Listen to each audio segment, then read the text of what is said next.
C S K C S K C S K yes. അങ്ങനെ Mumbai versus Chennai match number 3 കഴിഞ്ഞിരിക്കുകയാണ്. തൂക്കി അടിച്ചിട്ടുണ്ട്. പക്ഷേ എടുത്തു പറയണം, ടൈറ്റ് മാച്ച് ആയിരുന്നു കേട്ടോ. ടൈറ്റ് മാച്ച് തന്നെയായിരുന്നു. ചെറിയൊരു സ്കോർ ആയിരുന്നു, പക്ഷേ ഈസിയാ തൂക്കി അടിക്കുമെന്ന് വിചാരിച്ചു കേട്ടോ. പക്ഷെ മുംബൈയെ തള്ളിക്കളയാൻ പറ്റൂല. മുംബൈ നല്ല രീതിയിൽ പ്രയത്നിച്ചിട്ടുണ്ട്, നല്ല ടൈറ്റ് ആക്കിയിട്ടുണ്ട്. ഓക്കെ, പിന്നെ ഋതു, റച്ചിൻ, പിന്നെ അശ്വിൻ, പഴയ വിന്റേജ് അശ്വിനെ കാണാൻ പറ്റി.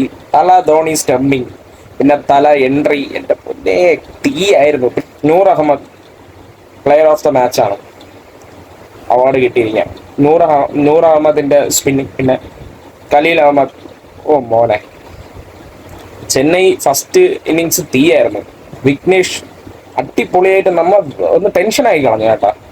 വിക്കറ്റൊക്കെ എടുത്തപ്പം പട്ടപ്പെട്ടാന്നാണ് വിക്കറ്റ് എടുത്തിരിക്കുന്നത്. 3 വിക്കറ്റാണ് എടുത്തത്. പിന്നെ ടൈറ്റ് മത്സരമായിരുന്നു, അത് എടുത്തു പറയണം.